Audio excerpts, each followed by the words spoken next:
Bonjour à toutes et à tous. Aujourd'hui, une idée un peu à contre-courant. Et si la démocratie, qu'on voit souvent comme le sommet du progrès politique, c'était en fait un recul par rapport à la monarchie? Bonjour. Oui, c'est une des thèses, disons, assez provocatrices qu'on trouve dans les textes qu'on va examiner aujourd'hui. Des textes tirés de Démocratie, le dieu qui a échoué de Hans Hermann Hoppe. Un livre qui secoue pas mal nos idées reçues, il faut le dire. Tout à fait. C'est un ouvrage qui remet en cause beaucoup de fondements de nos systèmes politiques actuels. Ça ne laisse pas indifférent. Alors, l'objectif de notre analyse aujourd'hui, on va essayer de décortiquer les arguments principaux de ces extraits. Pourquoi Hobbes critique si fort la démocratie? C'est quoi ce concept de préférence temporelle? Et puis surtout, il propose quoi comme alternative? Bon, on est prêt? Allons-y. Oui, alors, avant de plonger dedans, c'est peut-être important de comprendre un peu d'où parle Hoppe. Son approche, elle est basée sur ce qu'il appelle une vision a prioriste en économie, en philosophie politique. A prioriste. C'est-à-dire? Bon, pour faire simple, il pense que la logique, la théorie économique, les principes éthiques de base, ça prime sur l'histoire pour comprendre comment les sociétés fonctionnent. La théorie d'abord pour interpréter les faits, pas l'inverse. D'accord. La logique avant l'observation empirique pour analyser l'histoire. Et au cœur de cette logique, il y a ce concept dont vous parliez, la préférence temporelle. Exactement, c'est vraiment central. La préférence temporelle en économie, ça mesure juste à quel point on préfère avoir quelque chose tout de suite plutôt que plus tard. 100 euros aujourd'hui ou 100 euros dans un an. Presque tout le monde prend aujourd'hui. Bon. Maintenant, si je vous propose 105 euros dans un an ou 110, le supplément qu'il vous faut pour accepter d'attendre, ça reflète votre préférence pour le présent. Je vois. Et donc il y a des préférences temporelles différentes. Oui, une faible préférence temporelle, ça veut dire qu'on donne beaucoup de valeur au futur. On est patient, on épargne, on investit, on pense long terme. Hop, lit ça à ce qu'il appelle le processus de civilisation. On accumule du capital, on innove, on planifie. Et l'inverse? Une préférence temporelle élevée. Là, c'est l'immédiateté qui domine. On veut consommer tout de suite, on s'endette plus facilement, on a du mal à investir pour l'avenir. Et ça, pour Hobbes, c'est lié à un processus inverse qu'il nomme la décivilisation. Et le lien avec le gouvernement dans tout ça. Ah, c'est là que ça devient crucial pour sa thèse. Pour Hoppe, le gouvernement en soi, peu importe sa forme au départ, eh bien, il a tendance à augmenter la préférence temporelle moyenne de la société. Comment ça? Juste par son existence. Que ce soit un roi ou un parlement? Oui, par sa nature même. Un gouvernement, c'est un monopole sur un territoire avec le droit de taxer, de réglementer, de battre monnaie, donc potentiellement de créer de l'inflation. Toutes ces actions, ce sont des interférences avec les droits de propriété privée. D'accord. Et cette interférence, ça réduit notre envie d'investir pour le futur. C'est l'idée. Chaque fois que l'État intervient, ça crée une incertitude. Est-ce que je vais vraiment pouvoir profiter des fruits de mon travail, de mon épargne plus tard? Si on pense que l'État va prendre une part importante ou imprévisible de nos gains futurs, eh bien on est moins motivé à produire et à épargner pour ce futur. On se tourne plus vers le présent. Il fait une différence avec la criminalité classique, non? Le vol, par exemple. Oui, et c'est important. Le criminel aussi viole la propriété, mais son action, elle est vue comme illégitime et elle est souvent sporadique, incertaine. L'État, lui, son action est légitimée, au moins par une partie de l'opinion, et surtout elle est systématique, continue. C'est cette institutionnalisation de l'attente à la propriété qui structurellement augmente la préférence temporelle. L'incertitude juridique et économique devient la norme. C'est une vision assez radicale de l'impact de l'État en général. Mais alors, on en arrive au point le plus surprenant peut-être. Sa comparaison entre monarchie et démocratie. Absolument. C'est là qu'il va vraiment à contre-courant de tout ce qu'on pense habituellement. Il affirme que la monarchie héréditaire, qu'il voit comme un gouvernement en propriété privée, est un moindre mal comparé à la démocratie qui serait un gouvernement en propriété publique. Gouvernement en propriété privée. Qu'est-ce qu'il entend par là? L'idée, c'est que le roi héréditaire, il se voit un peu comme le propriétaire de son royaume, ou au moins de l'appareil d'État et des revenus qu'il peut en tirer. Comme n'importe quel propriétaire d'un bien durable, une forêt, une entreprise, il a intérêt à en préserver la valeur sur le long terme. Il pense à le transmettre à ses enfants. Ah, je vois. Son horizon temporel serait plus long, naturellement. Il éviterait de presser le citron trop fort aujourd'hui pour ne pas ruiner la source de revenus pour demain, pour sa dynastie. C'est exactement ça. Par pur intérêt personnel, égoïste même, le monarque aurait une préférence temporelle plus basse dans sa gestion publique que des dirigeants qui ne sont que de passage. Il va modérer les impôts, l'endettement, pour pas tuer la poule aux œufs d'or. Intéressant. Il y a d'autres aspects. Oui. Hoppe dit aussi que sous une monarchie, la distinction entre ceux qui gouvernent, le roi, sa cour, et ceux qui sont gouvernés est très nette, très claire. Et cette clarté, selon lui, ça rend les sujets plus conscients d'où vient le pouvoir, d'où vient l'impôt, et donc plus promptes à y résister si ça devient excessif. Une sorte de conscience de classe face au pouvoir. Voilà. Et ça aurait même des conséquences en politique étrangère. Ah oui, comment ça? Le monarque propriétaire, il chercherait à agrandir son domaine par des moyens qui préservent le capital. Les mariages arrangés, l'achat de territoire. La guerre, pour lui, c'est coûteux et ça détruit de la valeur. Donc les guerres monarchiques seraient plus limitées, avec des buts précis, et feraient plus attention à distinguer les soldats des civils, parce que les civils, ce sont ses futurs contribuables. Et il appuie ça sur des faits historiques, oui, il utilise des comparaisons, il montre que les impôts avant le XXe siècle, sous les monarchies, étaient souvent très bas. On parle de 5-8% du revenu national, alors qu'au XXe siècle, avec les démocraties, ça a explosé, 40-50%. Pareil pour le nombre de fonctionnaires. Il parle aussi de la monnaie, je crois. Oui, il souligne que l'étalon or était la norme sous les monarchies. Ça limitait beaucoup l'inflation, la manipulation de la monnaie par le pouvoir. Contrairement aux monnaies papier d'aujourd'hui.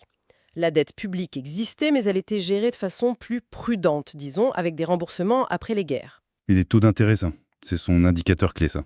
Exact. Il observe qu'au XIXe siècle, les taux d'intérêt avaient tendance à baisser.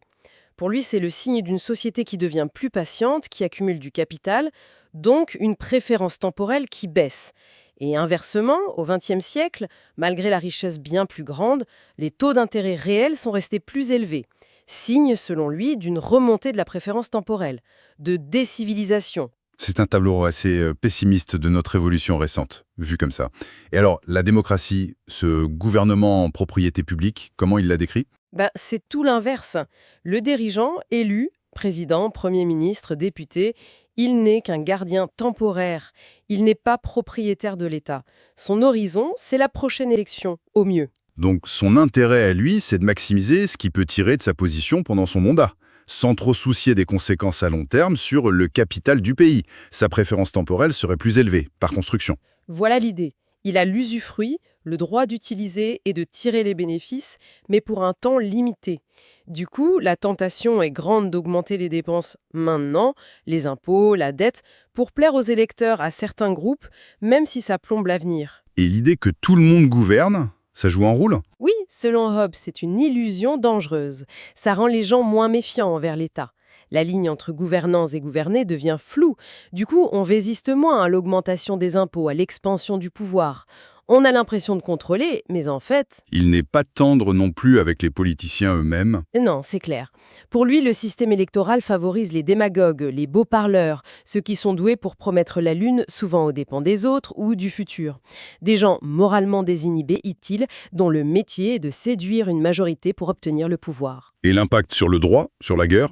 Pour le droit, la démocratie, c'est le règne de la loi votée, de la législation qui change tout le temps au gré des majorités. Ça use la stabilité du droit privé, basé sur des principes plus pérennes. Donc, plus d'incertitude et hop, préférence temporelle en hausse. Et la guerre est l'âge. Elle devient idéologique.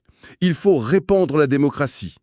Elle devient totale, elle mobilise toute la société. Elle efface la différence entre civil et militaire.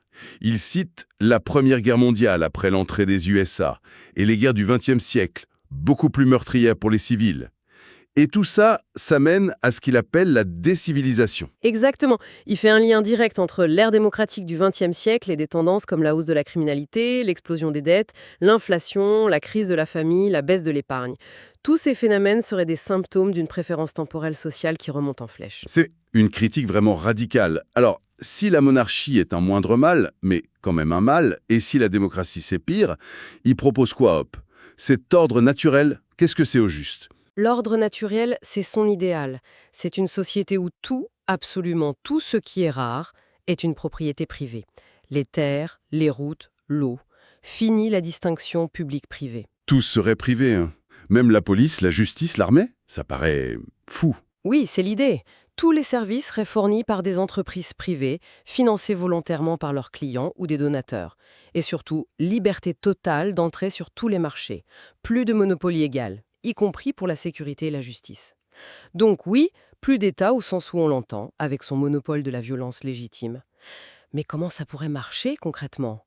La sécurité, la défense, sans État? J'ai du mal à imaginer. Il esquisse une piste, il pense que ça pourrait être pris en charge par le marché, et probablement par des compagnies d'assurance privées. Les assureurs, pourquoi eux? Parce qu'ils ont un intérêt économique direct à ce qu'il y ait le moins de conflits, le moins de dommages possible, ça réduit leurs coûts, et ils ont l'argent, l'expertise pour évaluer et gérer les risques. Ok, mais comment ça se passerait si j'ai un problème avec mon voisin et qu'on n'est pas assuré au même endroit? Le point clé, c'est que l'assurance ne couvrirait que si vous êtes victime d'une agression non provoquée.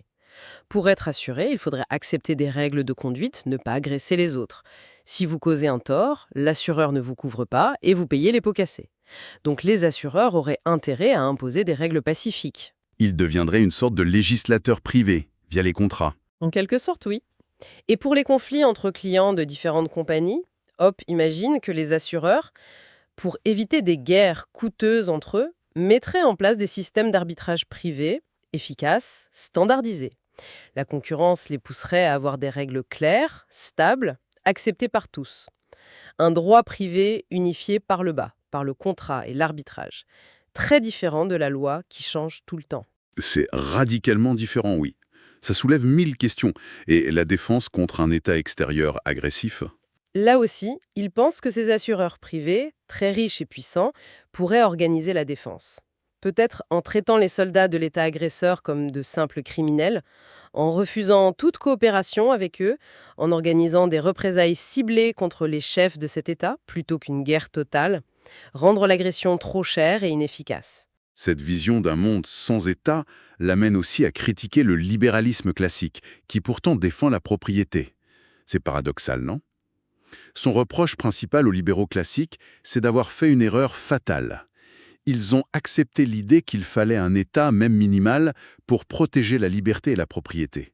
Et ensuite, ils ont essayé de le limiter avec des constitutions, la démocratie, et pour eux, c'est une cause perdue d'avance. Limiter l'État, c'est impossible. En gros, oui. Dès qu'on accepte le principe d'un monopole de la force qui se finance par l'impôt, qui est déjà une violation de la propriété pour lui, on perd la bataille morale et logique pour l'empêcher de grossir. Tôt ou tard, il débordera. Vouloir le contrôler par la démocratie, c'était courir à l'échec et ça mène forcément, selon lui, à l'état-providence interventionniste qu'on a aujourd'hui. Alors, face à cet échec supposé, et vu qu'il ne croit pas à la révolution classique, quelle est sa stratégie? Il parle de sécession. Exactement, la sécession. Mais d'abord une sécession idéologique, c'est-à-dire, Arrêter de croire que l'État central est légitime, ne plus lui accorder notre consentement. et ça commencerait, selon lui, par le retrait du soutien de ce qu'il appelle les élites naturelles. Les élites naturelles. C'est-à-dire, Pour lui, ce sont les personnes qui inspirent naturellement le respect dans la société civile par leur succès économique, leur intégrité, leur sagesse, leur courage. Si ces gens-là arrêtaient de cautionner l'État et commençaient à défendre l'idée d'autonomie locale, de propriété privée stricte, ça pourrait changer l'opinion publique. et le but final de cette sécession, Créer un nouvel État libertarien. Non, au contraire, le but c'est de démanteler les grands États-nations actuels, de les casser par le bas. Encourager la création de plein de petites entités politiques indépendantes, des villes libres, des régions autonomes, des communautés volontaires, le plus petit possible. Il aime bien citer les cités italiennes de la Renaissance, ou les micro-États comme Monaco, le Liechtenstein. une fragmentation politique extrême. Et l'avantage, ce serait quoi? La concurrence. Si vous avez des milliers de petites juridictions indépendantes, elles vont se faire concurrence pour attirer les habitants, les entreprises, les capitaux. Et pour ça, elles devront offrir un cadre stable, peu d'impôts, peu de règles, une monnaie saine, sans doute l'or ou l'argent, un respect total de la propriété. Pour Hop, c'est la meilleure garantie contre l'abus de pouvoir et pour la prospérité. Une sorte de mondialisation par le bas. Bon, on arrive à la fin de cette exploration assez dense des idées de Hop. Si on devait résumer, qu'est-ce qu'il faut retenir? On a cette critique très forte de la démocratie comme facteur de décivilisation via la préférence temporelle. Oui, et puis cette idée paradoxale de la monarchie comme moindre mal à cause des incitations du roi propriétaire. Ensuite, l'idéal de cet ordre naturel, 100% privé, où même la sécurité serait un service marchand. Et enfin, la stratégie de la sécession, de la fragmentation, pour y parvenir. C'est vraiment une remise en cause radicale de notre histoire politique récente. Radical, c'est le mot. Et Hoppe insiste sur un point. Tout pouvoir repose sur l'opinion. Si les gens arrêtent de croire en la légitimité de la démocratie, comme ils ont arrêté de croire en la légitimité de la monarchie avant, eh bien, le système peut s'effondrer. Ce qui nous laisse avec une dernière question, une pensée pour la route. Oui, au-delà de la force de la critique, de la logique interne des arguments, est-ce que c'est réaliste cet ordre naturel, ce monde sans État ou avec des milliers de micro-États? Est-ce que c'est juste une utopie libertarienne complètement déconnectée? Ou est-ce qu'il y a là-dedans quand même des pistes pour repenser nos grands États centralisés qui semblent parfois à bout de souffle? La question reste ouverte,